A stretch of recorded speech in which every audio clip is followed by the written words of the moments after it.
నా యొద్దకు రండి, నేను మీకు విశ్రాంతిని కలుగజేస్తాను. నేను సాత్వికుడను, దీన మనసు గలవాడను గనుక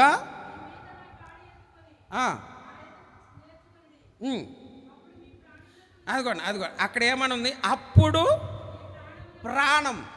అది గుర్తుపెట్టుకోండి. విశ్రాంతి దేనికి?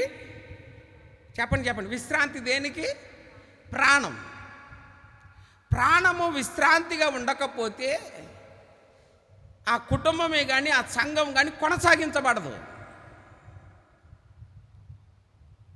ప్రాణము విశ్రాంతిగా ఉండాలి. బైబిల్లో విశ్రాంతి అంటే అర్థం ఏంటో తెలుసా? బలము. ఆమె చెప్పండి.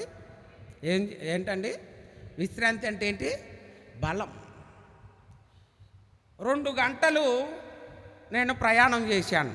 మొన్న ఒకరోజు ప్రార్థన ఉంటే బండి మీద. అక్కడికి వెళ్ళిన తర్వాత ఒక 10 నిమిషాలు మంచం మీద అలా పడుకున్నాను, విశ్రాంతిగా పడుకున్నాను. పడుకున్న తర్వాత లేస్తే నాకేం కలిగింది అంటే బలం కలిగింది. అందుకే పెద్దలు ఏమంటారు? దూర ప్రయాణం చేసుకుంటూ వచ్చే కాసేపు పడుకో. ఎందుకు? విశ్రాంతిగా ఉంటే ఏం దొరుకుతుంది? నీకు బలం దొరుకుతుంది. అది దేనికి బలం? నీ ప్రాణానికి బలం. అందుకే ప్రియమని దేవుని బిడ్డలారా, ప్రయాసపడి భారము మోసుకొని పోతున్నా కదా, సంఘమే కానీ విశ్వాసులే కానీ ఎంతో ప్రయాసపడుతున్నారు. ఆ ప్రయాసలో నీవు బలాన్ని కోల్పోతున్నావేమో, నెమ్మదిని కోల్పోతున్నావేమో, విశ్రాంతిని కోల్పోతున్నావేమో. ఈ పగటి వేళ నా ప్రభు చెప్తున్న మాట ఏమిటంటే, నేను మీకు నా బలమును అనుగ్రహిస్తాను. ఆమేన్, హల్లెలూయా. ఒకసారి నీ పక్క వారికి చేయకండి ఇచ్చి, దేవుడు నిన్ను బలపరుచునుగాక అని చెప్పండి. మీ పక్క వారికి చెప్పుకోండి, దేవుడు నిన్ను బలపరుచునుగాక. ఆమేన్, హల్లెలూయా. నీ ప్రాణమునకు బలము కావాలి, నీ కుటుంబానికి బలము కావాలి, నీ వ్యాపారానికి బలము కావాలి, నీ ఉద్యోగానికి బలము కావాలి, నీ ఆర్థిక పరిస్థితికి బలము కావాలి. నీ అనారోగ్యాన్ని నువ్వు జయించాలంటే నీకు బలము కావాలి. నీ ఇంట్లో ఉన్న సమస్యలు నువ్వు జయించాలంటే నీకు బలము కావాలి. బలము లేకపోతే నీవు ఏమీ చేయలేవు. బలం చాలా ప్రాముఖ్యమైంది. అందుకే ప్రభు అంటున్నాడు, ప్రయాసపడి భారం మోస్తూ ఉన్నారు, చింతలు మోస్తున్నారు, నెమ్మది లేదు, సమాధానం లేదు, బలము లేదు. మరి ఏముంది? వ్యాధులు ఉన్నాయి, బాధలు ఉన్నాయి, సమస్యలు ఉన్నాయి, కన్నీరు ఉన్నది, వేదన ఉన్నది, నిందలు మోపబడతా ఉన్నాయి. నాకు నెమ్మదే లేదు. బలము లేక చాలా కుటుంబాలు సతమతమైపోతున్నాయి, దేవునికి దూరం అయిపోతున్నాయి, మందిరానికి దూరం అయిపోతున్నాయి, సేవకుడితో కలిసి పరిచర్య చేయలేని స్థితిలోకి దిగజారిపోవడం గల కారణం ఏంటో తెలుసా? దేవుని బలము నీలో లేదు కనుక. ఓ మాట నేను మీకు చూపిస్తాను. చూడండి, యోబు గ్రంథంలో 3వ అధ్యాయం 26వ వాక్యం చూడండి.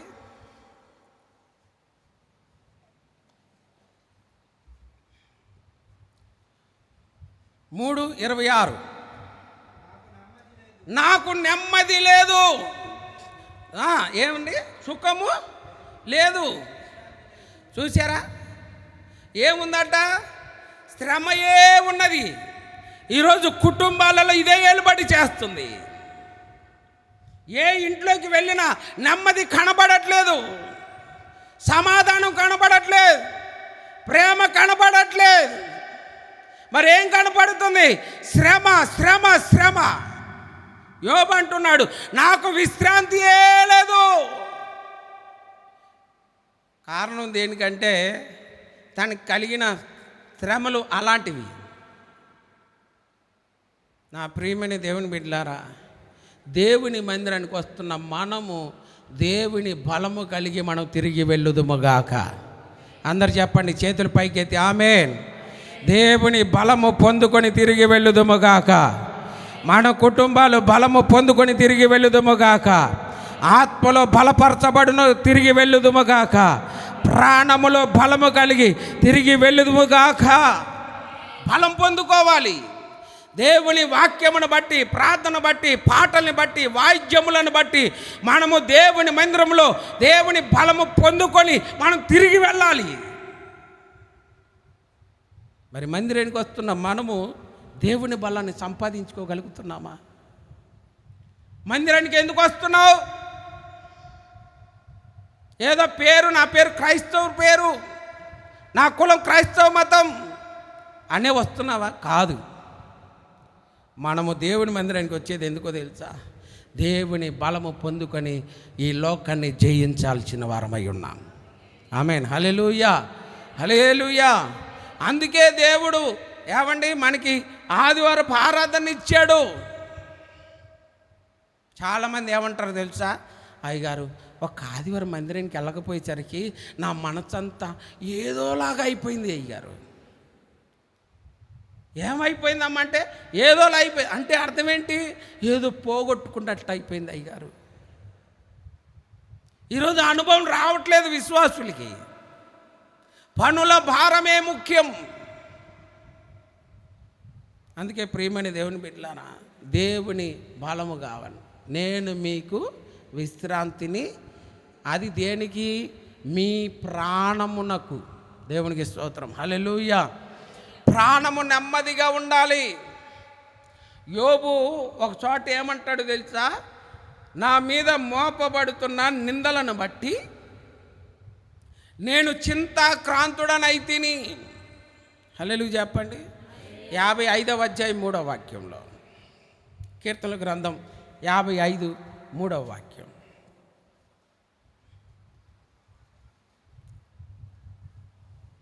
మ్ 55:3. ఏమండి ఈరోజు ఉన్నారా అట్లాగా? ఎవరైనా ఉన్నారా అంటే అందరం చేతులు పైకి ఎత్తుంది. ఎందుకంటే ఏ రోజు మనకి విశ్రాంతి ఉండదు. పరుగెత్తాలా, రావాలే, ఇంటికాడ వండుకోవాలి, బట్టలు ఉతుక్కోవాలి కదా. ప్రతిరోజు చింత. ఎందుకని అతను చింతాక్రాంతుడయ్యాడు? ఆ వాక్యంలో 3వ అధ్యాయం 1 నుండి ముగింపు మనకు చదువుకుంటూ వస్తే, అనేక నిందలు నా మీద మోపబడ్డాయి, అబద్ధపు సాక్ష్యాలు నా మీద మోపబడ్డాయి, శత్రువులు నా మీదకి లేస్తున్నారు. ఈరోజు నా ప్రభు అందుకే చెప్తున్నాడు, నేను మీకు నా బలాన్ని ఇస్తాను. ఆమేన్, హల్లెలూయా. నేను నిన్ను బలపరిచి పంపబోతున్నాను. ఆమేన్, హల్లెలూయా. దేవుని బలము పొందుకొని మనం మందిరంలో నుంచి వెళ్ళాలి. ఆమేన్, హల్లెలూయా. కొన్ని విషయాలు నేను మీ ఎదుట ఉంచాలని ఆశపడుతూ ఉన్నాను. ఇంకా చాలా ఉంది కానీ టైం చాలా తక్కువగా ఉన్నది కనుక ఇంకో మంచి మాట చెప్పాలంటే యెషయా గ్రంథంలో రాయబడింది, కళ్ళమునకు పోవు పశువుల వలె. ఆ ఒక్క మాట చదువుకొని మనం ముందుకు వెళ్ళిపోతాం. యెషయా గ్రంథం 63వ అధ్యాయం 14వ వాక్యం. 63:4 14. పల్లమునకు దిగిపోవు పశువుల వలె, చూసారా, అవి విశ్రాంతి పొందినట్లు. చూసారా, యెహోవా ఆత్మ వారికి విశ్రాంతి. ఎక్కడ దొరుకుతుంది దేవుని ఆత్మ? చెప్పండి, ఎక్కడ దొరుకుతుంది? దేవుని మందిరములోనికి వస్తే నీకు దొరుకుతుంది. అందుకే దావీదు 23వ కీర్తనలో ఏమంటాడు? యెహోవా నా కాపరి, నాకు ఏమీ కలుగదు, పచ్చిగల బయలు తోట్ల నన్ను పరుండజేశాడు. దేవుని మందిరంలో నీకు బలము దొరుకుతుంది. కారణం, యెహోవా ఆత్మ దేవుని మందిరములో ఉంచాడు. అందుకే నువ్వు దేవుని మందిరానికి రావాలి, దేవుని ఆత్మ చేత నింపబడాలి. దేవుని ఆత్మ ఇచ్చే బలము చేత నీవు నెమ్మదిగా బ్రతకాలి. ఆమేన్, హల్లెలూయా. ఏమండి పశువులకి ఎలాగో నెమ్మది దొరికిందో ఈ ఆరాధన ముగించిన తర్వాత మనం ప్రార్థన చేస్తుండగా దేవుని ఆత్మ మన మీదకి బలముగా దిగి వచ్చునుగాక. ఓకే, ఇప్పటి వరకు దేవుడు మనకి విశ్రాంతిని కలుగు చేస్తాడు, బలమును కలుగు చేస్తాడు, నెమ్మదిని కలుగు చేస్తాడు అన్న విషయాలు మనం గ్రహించాం. సరే, దేవుడు నిన్ను బలపరిచాడు అనుకోండి, దేవుడు నీకు నెమ్మది ఇచ్చాడు అనుకోండి, నువ్వేం చెయ్యాలి? నేను నీకు విశ్రాంతిని ఇస్తాను అన్నాడు. ఆ తర్వాత ఏమన్నా, నా కాడి నీవు సాత్వికుడను దీన మనసు గలవాడను గనుక నా కాడి ఎత్తుకోవాలి అన్నాడు కదా. బైబిల్లో కొన్ని విషయాలు నేను మీ ఎదుట ఉంచుతాను. దానిని మీరు దేవుని చేత బలపరచబడిన తర్వాత మనం ఏమేం చెయ్యాలో కూడా అక్కడే రాయబడింది. చూడండి, నిర్గమకాండం 33వ అధ్యాయం. నిర్గమకాండం 33వ అధ్యాయం 14-15 వాక్యాలు. అందుకు ఆయన, నా సన్నిధి మీకు తోడుగా వచ్చును, నేను మీకు విశ్రాంతిని కలుగు చేస్తాను.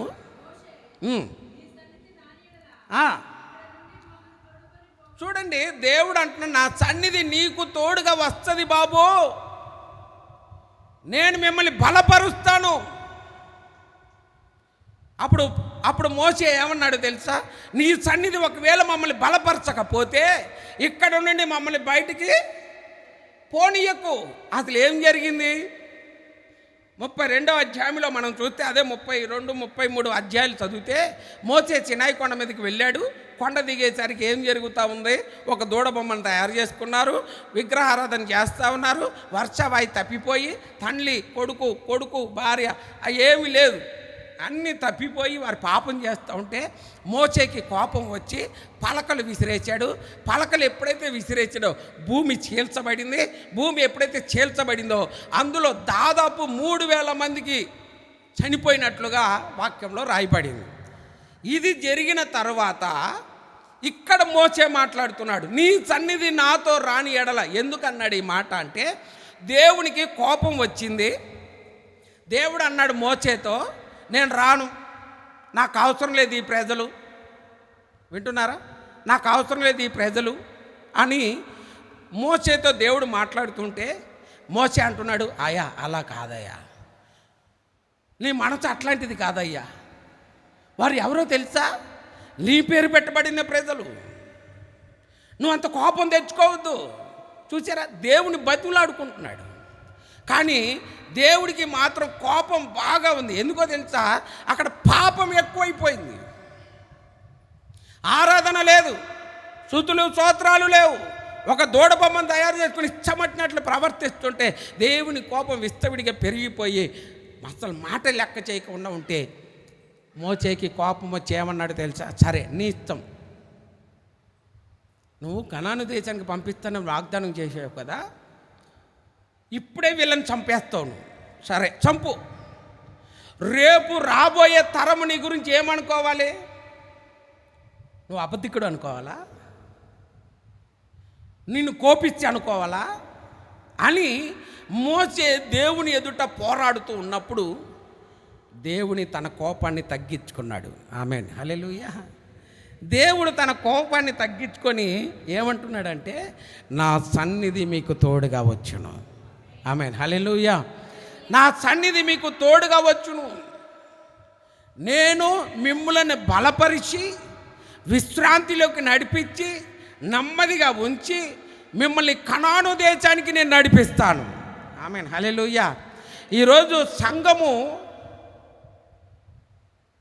మధ్యలో ఆగిపోవటం గల కారణం ఏంటి? విశ్వాసులు అంటే దీనికి అర్థం నేను చెప్తాను, కొంచెం డీటెయిల్గా అర్థం చేయాలి. అంటే అర్థం ఏంటంటే, నీ సన్నిధి మాతో రాని ఎడల మమ్మల్ని ఇక్కడ నుండి నడిపించకు అన్నాడు. అంటే అర్థం ఏంటో తెలుసా? వాళ్ళు ఆగిపోయే పరిస్థితిలో ఉన్నారే తప్ప కొనసాగించే స్థితిలో లేరు. ఈరోజు కొంతమంది ఆగిపోతారు. మా ఊర్లో ఒక ఆమె విధవరాలు, కొడుకు చెప్పిన మాట వినడు.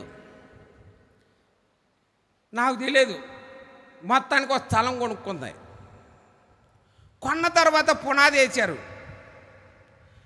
పునాది వేసి 6 సంవత్సరాలు అవుతుంది. ఒక్క ఇటుకై పేర్చలా, ఆగిపోయింది, ఇల్లు ఆగిపోయింది. చూసారా, కొనసాగించలేని పరిస్థితి. అంటే కుటుంబంలో ఆర్థిక పరిస్థితి ఒకప్పుడు బాగానే ఉంది, కానీ ఇప్పుడు ఆగిపోయింది. ఎందుకు ఆగిపోయింది? దేవుడు నిన్ను బలపరిచే స్థితిలో లేడు. కారణం నువ్వు చేసే పాపం, అవిధేయమైన కార్యాలు, జ్ఞానము లేని పనులు, వివేకము లేని పనులు చేయటం వల్ల దేవుడు నిన్ను బలపరచలేకపోతున్నాడు. దేవుడు నిన్ను బలపరచలేకపోయేసరికి నువ్వేమైపోతున్నావు తెలుసా? ఆగిపోతున్నావు. ఉద్యోగాలు కూడా చేస్తూనే ఉంటారా? 2-3 నెలలు అవుతుంది, 6 నెలలు అవుతుంది, తర్వాత ఆగిపోతారు. ఎందుకు ఆగేవరా అంటే అంతే, సంపాదన ఉండదు. చినిగిన సంచిలో వేసినట్లుగా కొంతమంది పెళ్ళిళ్ళు పెట్టుకుంటారు కానీ డేట్లు పెట్టుకుంటారు కానీ పెళ్ళి ఆగిపోద్ది. కొంతమందికి కొనసాగించలేని పరిస్థితి. నీ ఆత్మీయ జీవితంలో కూడా అక్కడితో ఆగిపోయేవేమో, పైకి వెళ్ళలేకపోతున్నావేమో. బైబిల్లో 7 మెట్ల ధ్యానం అని ఒకటి ఉన్నది. అది ఫస్ట్ మారు మనసు, బ్యాప్టిస్మం, పరిశుద్ధాత్మ, దైవిక వేరుబాటు జీవితం, దైవిక స్వస్థత, సంపూర్ణ దేవుని దగ్గరికి. ఇవి కొనసాగించలేరు, ఆగిపోతారు. కొంతమంది బాప్టిస్మాలతోనే ఆగిపోతారు. ఇక పరిశుద్ధాత్మ పొందుకుందాం, ఏముండదు. దేవుని కృపావరాలు పొందుకుందాం, ఏ ఆలోచన ఉండదు, ఆగిపోతా. బాప్టిజం పొందానా, చాలు, సరిపోద్దా? నెలకి 2000 సంపాదిస్తే సరిపోద్దా? ఎదగద్దా? హల్లెలూయా చెప్పండి. ఆగిపోవచ్చా? నీ ఆత్మీయ జీవితం ఆగిపోవచ్చా? నువ్వు కొనసాగించబడాలి. అందుకే ప్రియమైన దేవుని బిడ్డలారా, నీ ఆత్మీయ జీవితం కొనసాగించడానికి నా ప్రభు ఈరోజు నిన్ను బలపరచబోతున్నాడు. ఆమేన్, హల్లెలూయా. నిన్ను బలపరిచాడా, నువ్వు కొనసాగాలి, ఇంకా ఆగిపోవద్దు. పరిశుద్ధాత్మలోకి వెళ్ళిపోవాలి. పరిశుద్ధాత్మలో నుంచి వేరుబాటు జీవితం కొనసాగించాలి. వేరుబాటు జీవితం చేస్తూ దైవిక స్వస్థతలోనికి ఎదగాలి. ఆగిపోకూడదు. నువ్వు మెట్లు ఎక్కాలి. ఒక ఇల్లు 10 మెట్ల ఎత్తులో ఉందనుకోండి, 10 మెట్లు ఎక్కాలా, 2 మెట్లు ఎక్కాలా? చెప్పండి. 10 ఎక్కాలా? మరి పరలోక రాజ్యానికి ఎన్ని మెట్లు ఉన్నాయి? మరి ఆ మెట్లు ఎక్కకుండా నేను ఇక్కడే ఉంటాను ప్రభువా అంటే నీ కర్మరాని వదిలేస్తాడు. దేవుడు నిన్ను బలపరుస్తున్నాడు. కుంటి వాడిని దేవాలయపు ఒక శృంగారపు దేవాలయం దగ్గర బిచ్చగాడు ఎత్తుకునే వ్యక్తి దగ్గరికి పేతురు, యోహాన్లు వచ్చి ఏమన్నారు తెలుసా? మాకు కలిగినది నీకు ఇస్తాం. ఆ కుంటోడి దగ్గరికి వెళ్ళి నజరేయుడైన యేసు నామములో లే, బలం పొందుకో. వెంటనే వాడు బలం పొందుకొని ఎక్కడికి వెళ్ళాడు? బైబిల్ ఏం చెప్తుంది? వాడు దేవాలయంలోనికి వెళ్ళాను. ఆమేన్, హల్లెలూయా. దేవుడిని బలపరిస్తే దేవాలయంలోనికి వెళ్ళాలి, భూ సంబంధమైన కార్యాలకు కాదు. దేవుడు కొంతమందిని స్వస్థపరిచాడు అనుకోండి, ప్రభువా నేను రోగంతో ఉన్నాను అయ్యా, నడుము నొప్పితో ఉన్నాను, లెగలేని పరిస్థితిలో ఉన్నాను, నీ మందిరానికి కూడా వచ్చే పరిస్థితులు లేను ప్రభువా అని ఏడుస్తారు కొంతమంది. ఆ ప్రార్థన ఆలకించి దేవుడు బలపరుస్తాడు. బలపరచడం ఆలస్యం, ఇక మందిరం గుర్తుకు రాదు. మందిరం గుర్తుకు రాదు. బలం వచ్చింది, అబ్బా వెళ్ళాలి. ఎక్కడికి? పైసలు మే పరమాత్మ హే, పైసలు కావాలి. స్వస్థపరిచినోడు వద్దు, బలపరిచినోడు వద్దు, వ్యాధులను నిర్మూలం చేసిన వాడితో పనే లేదు. దేవుడు నిన్ను బలపరిచాడా, నువ్వు ఆగిపోకూడదు, కొనసాగించాలి. ఆమేన్, హల్లెలూయా. సంఘము కూడా 10 మంది విశ్వాసులతో ఆగిపోకూడదు, కొనసాగించాలి. ఎందుకో తెలుసా? ఆ సంఘం మీద దేవుని ఆత్మ ఉంది గనుక. ఆమేన్ చెప్పండి గట్టిగా, గట్టిగా చేతులు పైకెత్తి హల్లెలూయా. దేవుడు నిన్ను బలపరుస్తున్న సమయం, దేవుడు నిన్ను గద్దిస్తున్నాడు, దేవుడు నిన్ను పిలుస్తున్నాడు. ప్రయాసపడి భారము మోసుకొని పోతున్న దేవుని సంఘమా నిన్ను పిలుస్తున్నాడు. అంతే. ఎందుకు పిలుస్తున్నాడు? నిన్ను ఆగిపోకుండా కొనసాగించడానికి ప్రభు నిన్ను బలపరుస్తున్నాడు. ఆమేన్. హల్లెలూయా, హల్లెలూయా. రెండోదిగా చూద్దాం. ద్వితీయోపదేశకాండం 25వ అధ్యాయం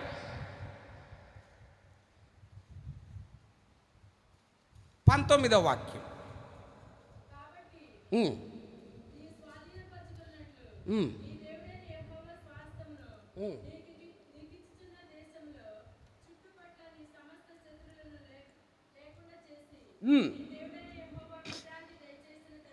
అదిగోండి, విశ్రాంతి. అవునా? మన సబ్జెక్ట్ ఏంటి? విశ్రాంతి ఇచ్చిన తరువాత నువ్వేం చేయాలి? ఏం చేయాలి? అమాలేకీయులను వాళ్ళ పేరే కాదు, ఆ జాతే ఉండకూడదు. చూసారా? తుడిచివేయాలట. దేవుడు నిన్ను బలపరిచాక అమాలేకీయులు లేకుండా చేసుకోవాలి. సౌలుతో దేవుడు ఏమని చెప్పాడంటే, దైవజనుడు ద్వారా, అబ్బాయ్ నువ్వు యుద్ధానికి వెళ్తావు, బాగానే ఉంది, నువ్వు అక్కడ ఏం చేసి రావాలి? మొత్తాన్ని నాశనం చేసి కాల్చి తుడిచివేయి. ఈ అయ్యగారు ఏం చేశారు? దైవజనుడు ఇంటికి వచ్చి చూసేసరికి ఆ ఇంట్లో ఏం వినబడుతున్నాయి? రంకెలు కదా.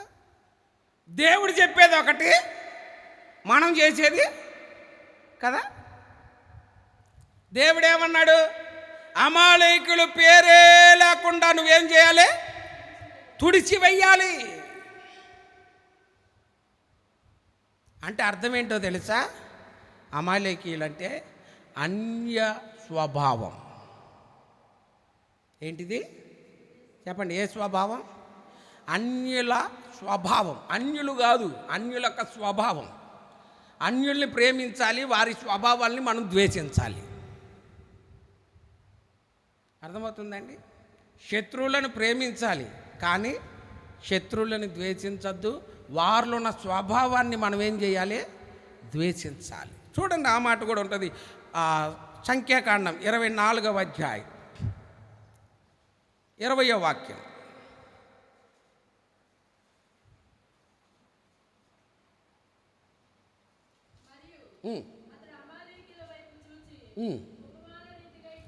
ఉపమాన రీతిగా ఎవరిని చూసి? అమాలేకీయులను చూసి. అది చూసారు? ఎవరికి మొదలు? అన్యజనులకు మొదలు ఎవరు? అమాలేకీయులు. చూసారా? వారి అంతము చూసారా? అక్కింద అన్య స్వభావం. వాడు అన్యులకి మొదలు. అన్య స్వభావాల్ని మనం ద్వేషించాలి. అందుకే బైబిల్లో పౌలు అంటాడు, విశ్వాసికి అవిశ్వాసికి కదా. ఈరోజు ఆ మాట వదిలిపెట్టేసి విశ్వాసులు కూడా అవిశ్వాసులతో కలిసిపోయి ఆచారాల్లోనూ పద్ధతుల్లోనూ కదా అన్ని స్వభావాలు కావాలి. కొంతమందికి ఎంత వాక్యం చెప్పినా బుర్రకెక్కదు. వారు వాక్య ప్రకారంగా నడిపించబడరు. ఎంత చెప్పండి. ఆ ఇల్లు కట్టేటప్పుడు ఏం చేస్తారు? ఆ గింజలు పోస్తారు. ఎంత చెప్పనివ్వండి. అన్యక్రమాలే. పెళ్ళిళ్ళు చేసేటప్పుడు కానీ, శుభకార్యాలు చేసేటప్పుడు కానీ, నువ్వు నలుగురు మధ్యలో సంచరించేటప్పుడే కానీ, అంటే కొంతమంది మందిరం వరకే భక్తిగా ఎదుగుతున్నారు కానీ బయటికి వెళ్ళేసరికి అన్యుల వలె మారిపోతున్నారు. అది ఎవరట? అమాలేకీయులు. దేవుడు నిన్ను బలపరిస్తే నీలో ఉన్న అన్య ఆచారాలు, అన్య స్వభావాలు నువ్వేం చేయాలి? చెప్పండి, ఏం చేయాలి? తుడిచివేయాలి. ఎందుకు నీలో ఇంకా అన్య స్వభావాలు పెట్టుకుంటావు? అన్య ఆచారాలు ఎందుకు నీకు? అన్య పద్ధతులు ఎందుకు? దేవుని బాధ పెట్టేవి, దేవుని యొక్క కోపాన్ని తీసుకొచ్చేవి, సేవకుని బాధ పెట్టే స్వభావాలు మనలో ఉండకూడదు. ఆమేన్. హల్లెలూయా చెప్పండి. హల్లెలూయా. చూడండి, పేతురు రాసిన మొదటి పత్రిక 4వ అధ్యాయం 3వ వాక్యం.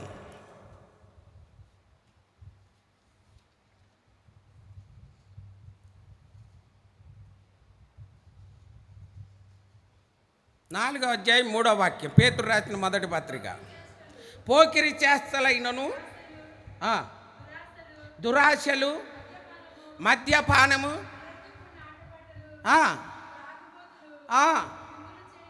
అనకూడదని కాదు, కానీ చూడండి ఎట్లున్నాయో. ఇవన్నీ అన్యులకు ఇష్టము. అంతేనా? చదువు, ఆ మాట కూడా చదువు.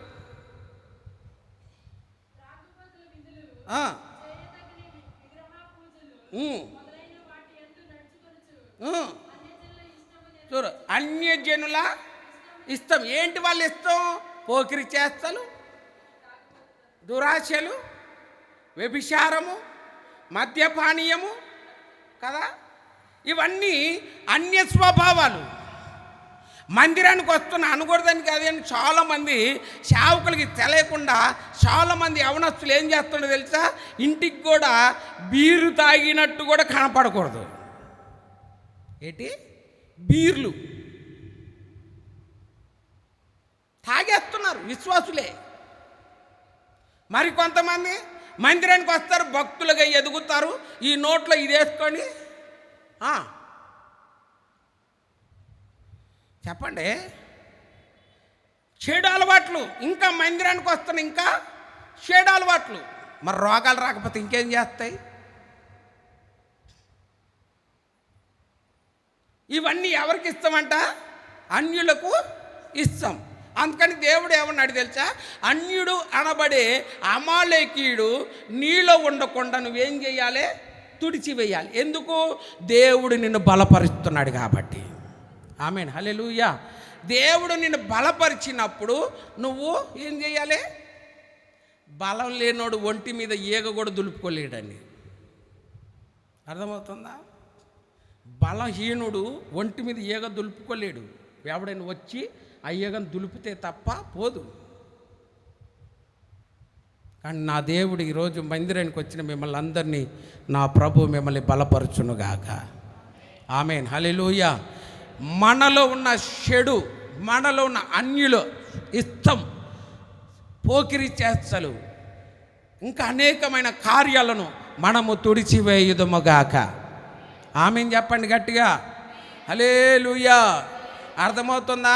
అన్యుల పళ్ళు పట పట పట పట పట కొరుకుతారు, ముక్కు మీదే కోపం కదా. ఇవన్నీ పోవాలి. అందుకే దేవుడు అంటున్నాడు, తుడిచివేయి, అది నీకు మంచిది కాదు. హల్లెలూయా.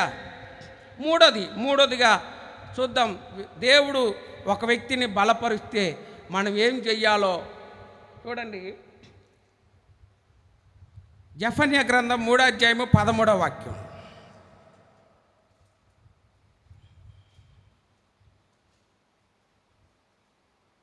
జెఫన్యా గ్రంథం 3వ అధ్యాయము 13వ వాక్యం.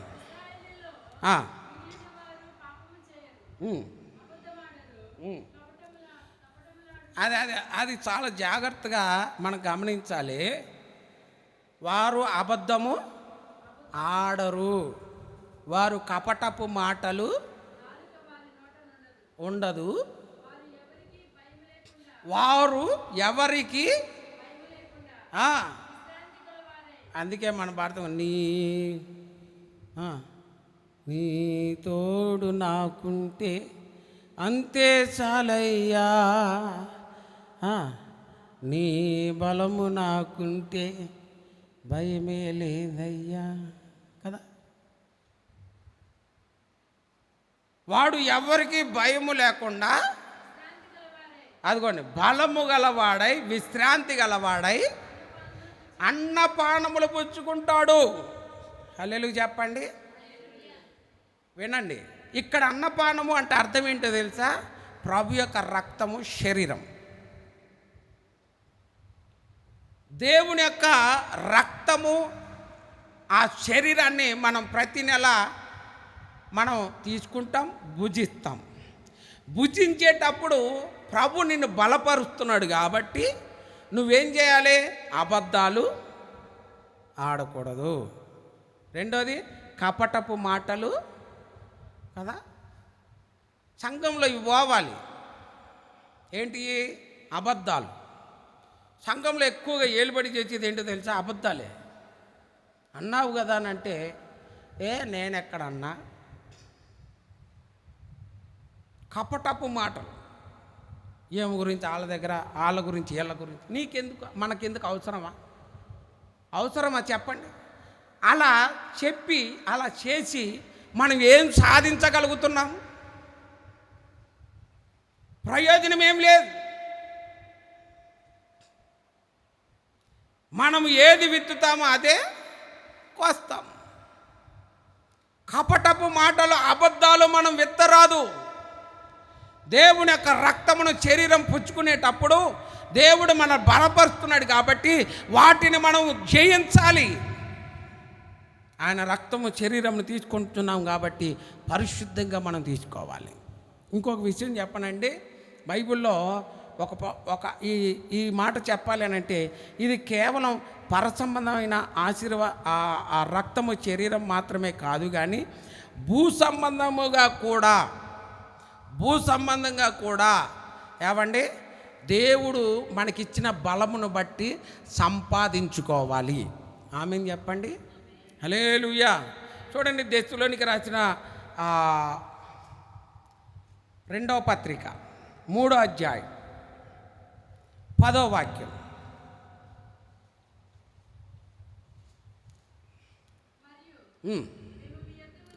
మేము మీ యొద్ద ఉన్నప్పుడు, చూడండి, ఎవడైనను పని చేయని ఎడల, ఏ పని చేయకూడదు? ఏ పని చేయాలి? ఏ పని చేసి ఏమంటే భోజనం తినాలి. ఎవడైనను భోజనం చేయాలంటే ఆ వ్యక్తి ఏం చేయాలి? చెప్పండి. ఏం చేయాలి? పని చేయాలి. పని చేస్తే డబ్బులు దొరుకుతాయి, పని చేస్తే జీతం దొరుకుతుంది. మరి రక్తమును శరీరమును తీసుకుంటున్నప్పుడు మనం పని చెయ్యాలా వద్దా? ఇప్పుడు చెప్పండి. సంఘం పని చెయ్యాలా వద్దా? చెప్పండి బ్రదరు. చెయ్యాలా వద్దా? చెయ్యాలి కదా. దేవుడు మన బలపరుస్తున్నాడు సువార్త పరిచర్య చేయడానికి. కాబట్టి మనము బలము పొందుకున్న వారమై ఎవ్వరికి భయపడకుండా మనం సువార్త ప్రకటించాలి. ఆమేన్ చెప్పండి. హల్లెలూయా. ఎవ్వరికి భయపడద్దు, ఏ వ్యక్తిని చూసి భయపడద్దు. త్రాగుబోతులైనా సరే, తిరుగుబోతులైనా సరే, దేవుని వాక్యమును ధైర్యముగా బోధించాలి. మా సంఘంలో 2 భార్యాభర్తలు ఉన్నారు, ఈ మధ్యన రక్షింపబడ్డారు అనుకోండి. రోజు సాయంత్రం అయ్యేసరికి ఇట్లాంటి పెద్దవి 2 సీసాల కళ్ళు ఎదురుగా పెట్టుకుంటారు. కళ్ళు సీసాలు. భార్యాభర్తలు 2 పోటాపోటీగా తాగుతారు. తాగుతారు 2 తాగి గుద్దుకుంటారు. 2 మళ్ళా 2 గుద్దుకుంటారు. ఒకరోజు నేను పోయా, ఆ దారిలో కనిపిస్తుంటే ఆ బ్రదర్తో అన్నాను, బ్రదరు ఎందుక ఈ తాగుడంతా? 2 కొట్టుకోవటం ఎందుకు, తిట్టుకోవటం ఎందుకు?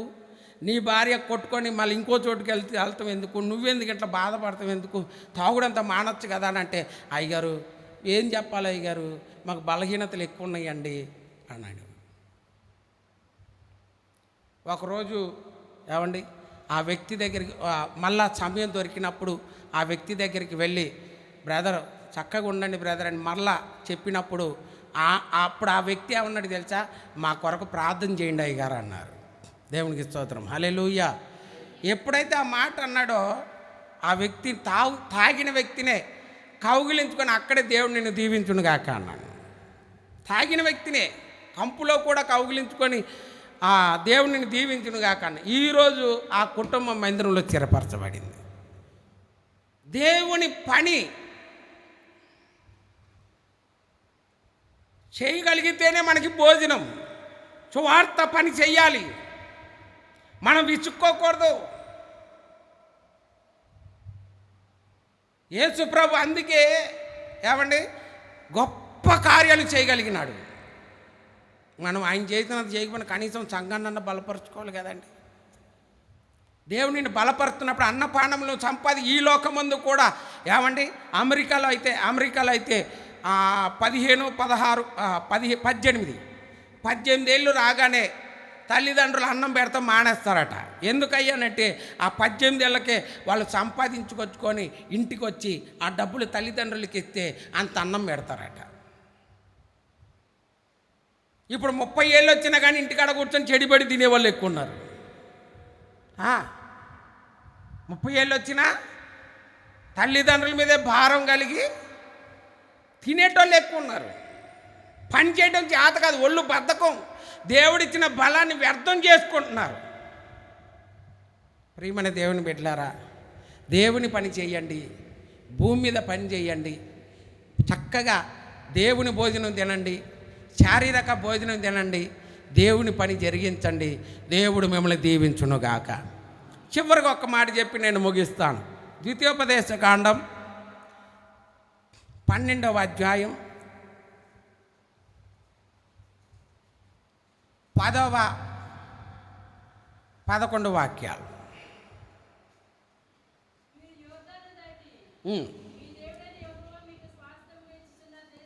యోర్దాను అంటే అర్థం ఏంటో తెలుసా? పాపపు జీవితం, మరణపు జీవితం.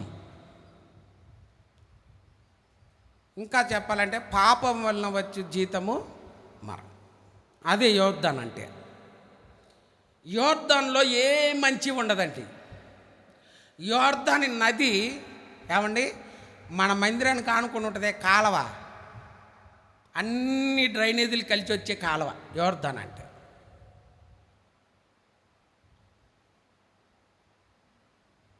అది దాటి చెప్పండి, చదవండి.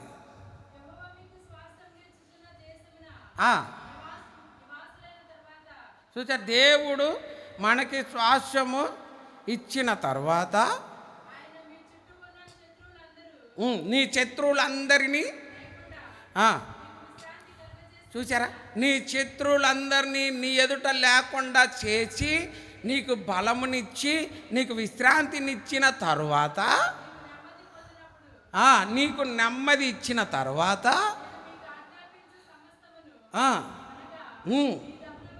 నీ దహన బలులు, నీ బలులు, అయ్య బాబోయ్ ఏంటండి నీ దహన బలులు, నీ బలులు, హల్లెలూయా చెప్పండి. అబ్బా ఎన్ని బలులు ఉన్నాయో కదా, దహన బలి, నీ బలి, మళ్ళా దశంభాగం. చూడండి, మన వాళ్ళకి తెలిసింది ఏంటంటే కేవలం దశంభాగం ఇస్తే సరిపోద్ది. ఏమిస్తే సరిపోద్ది? దశంభాగం ఇస్తే అయ్యగారు నోరు మూసుకుంటారు కదా. నిజమే, అయ్యగారులు నోరు మూసుకుంటారు, కానీ దేవుడు నోరు మూసుకుంటాడా? దేవుడు నిన్ను బలపరిచాడు, దేవుడు నీకు నెమ్మది ఇచ్చాడు. ఇచ్చిన తరువాత నీ శత్రువులందరినీ వెళ్ళగొట్టిన తరువాత ఏమని రాయబడింది? నీ దహన బలులు, నీ బలులు, నీ మొక్కుబడి బలులు, నీ దశమ భాగం ఎక్కడికి తీసుకొని రావాలి? ఎక్కడికి తీసుకురావాలి? దేవుడు నీకు స్వాస్యముగా ఇచ్చిన ఈ మందిరములోనికి నీవు తీసుకొని అంతే రావాలి, అంతే. అది ఎవరి బాధ్యత? బలము పొందుకున్న వాని బాధ్యత. ఆమెను చెప్పండి. కొంతమంది కుటుంబాల్లో ఉన్న సమస్యల వైపే చూస్తున్నారు, అది కరెక్ట్ కాదు, వాక్యానికి విరోధమైన పని. నీ బలులు, నీ దహన బలులు, నీ మొక్కుబడి బలులు కదా. కొంతమంది మొక్కుకుంటారు, నేను బాగుపడితే మందిరానికి ఇస్తాను. ఎప్పుడు ఇస్తావు? నాకున్నప్పుడు ఇస్తానండి కదా. మరి దేవుడు కూడా ఉన్నప్పుడు ఇస్తాడులే నీకు. ఇప్పుడెందుకు ఇవ్వాలి? ఇప్పుడెందుకు బలపరచాలి? ప్రియమైన దేవుని బిడ్డలారా, దేవుడు నీకు ఇచ్చిన ఈ మందిరం ఇది మీదే, మాది కాదు. ఈ స్వాస్థ్యం ఎవరిదే? విశ్వాసులదే. ఈ స్వాస్థ్యము దేవుడిచ్చాడు మీకు. ఈ మందిరాన్ని దేవుడు మీకు ఇచ్చాడు. మీరు కోరుకున్నారు, మాకు ఈ మందిరం కావాలి. మరి ఈ మందిరంలో కోరుకున్నావు, దేవుడు నీకు ఇచ్చాడు, నీకు స్వాస్థ్యముగా ఇచ్చాడు. ఏమంటే ఇప్పుడు ఈ మందిరంలోకి ఏం తీసుకొని రావాలి? తీసుకురావాల్సింది ఏమి తీసుకురారు, తీసుకురాకూడనివన్నీ తీసుకొస్తారు. ఏంటో తెలుసా? చెప్పుడు మాటలు.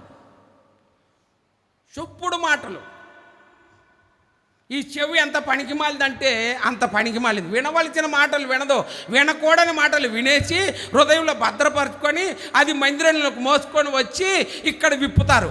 పొట్ట ఏమి విప్పినట్టు? మేడి పండు చూడము. వినేటప్పుడు మామూలుగా అది పొట్ట విప్పి చూస్తే అది విప్పుతారు మందిరంలో. ఏం విప్పాలి?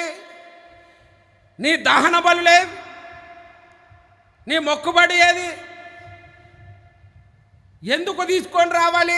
మందిరపు యొక్క క్షేమము నిమిత్తమై, మందిరంలో సమృద్ధిగా ఉండు నిమిత్తమై, సేవకుడు తృప్తి చెంది అది ఇంకా ఫలభరితంగా ఉండునట్లు.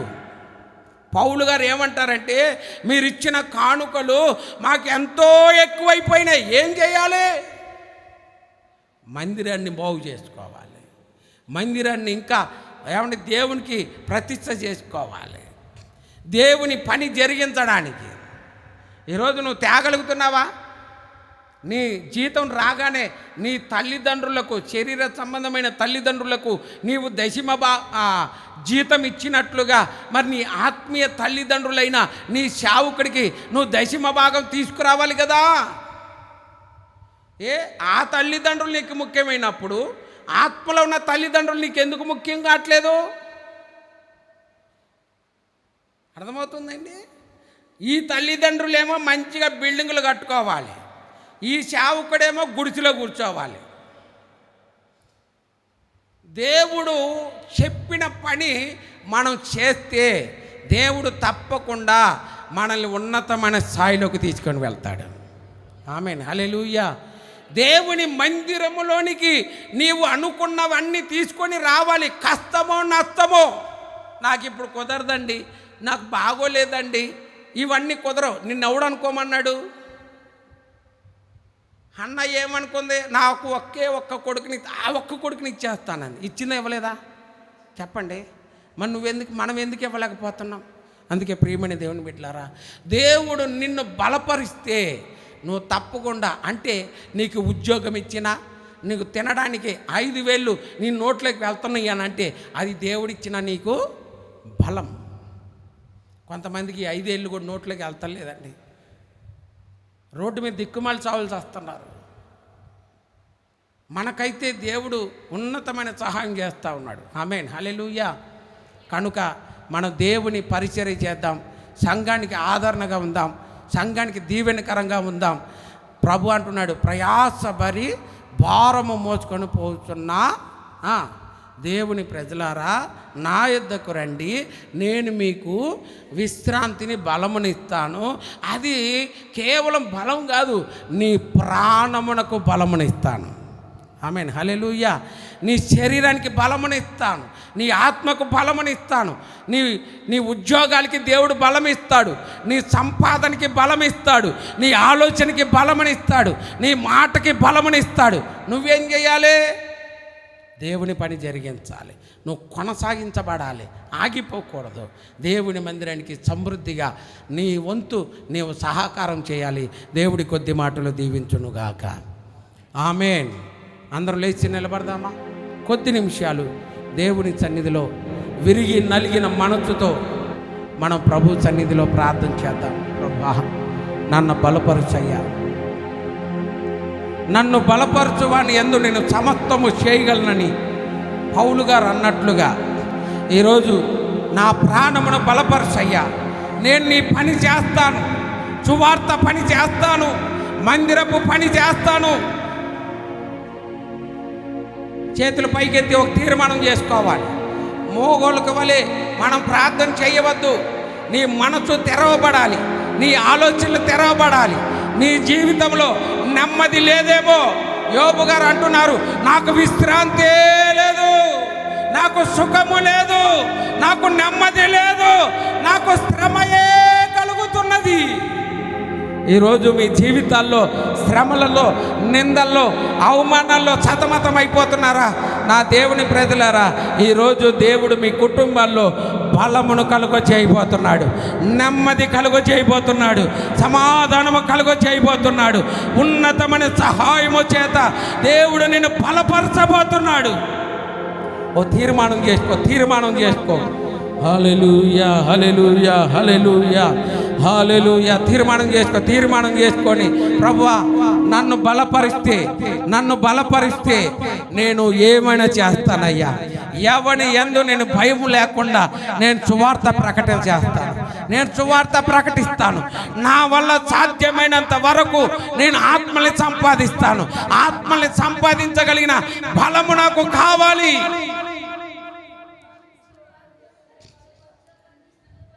దేవుని నిన్ను బలపరుస్తా. కళ్ళు మూసుకొని చక్కగా ప్రియమైన దేవుని పెట్టినారా, ఓ తీర్మానం చేసుకో, నన్ను బలపరచయ్యా. నీ చదువు ఆగిపోతుందేమో, లేదు కొనసాగించబడుతుంది. నీ ఉద్యోగం ఆగిపోతుందేమో, లేదు కొనసాగించబోతున్నాడు. నీ పిల్లల భవిష్యత్తు విషయమై నువ్వు కలవరం చెందుతున్నావేమో, నా ప్రభు నడిపించబోతున్నాడు. చాలా మంది తల్లిదండ్రులు ఏడుస్తూ ఉన్నారు పిల్లల విషయంలో, ఉద్యోగ విషయంలో, కుటుంబ సంపాదన విషయంలో. చాలా మంది ఏడుస్తున్నారు, ఆగిపోతున్నాయి. నా ప్రభు నిన్ను బలపరచబోతున్నాడు. దేవుని బిడ్డ, ఈరోజు నీ ప్రాణములకు నెమ్మది కలగబోతున్నది. దేవుని ఆత్మ నీ మీదకి బలముగా దిగి రాబోతున్నది. యెహోవా ఆత్మ వారికి విశ్రాంతిని కలుగ చేసినట్లుగా ఈరోజు దేవుని ఆత్మ నీ మనసుకు, నీ శరీరమునకు, నీ ప్రాణమునకు విశ్రాంతి కలుగబోతున్నది. హల్లెలూయా.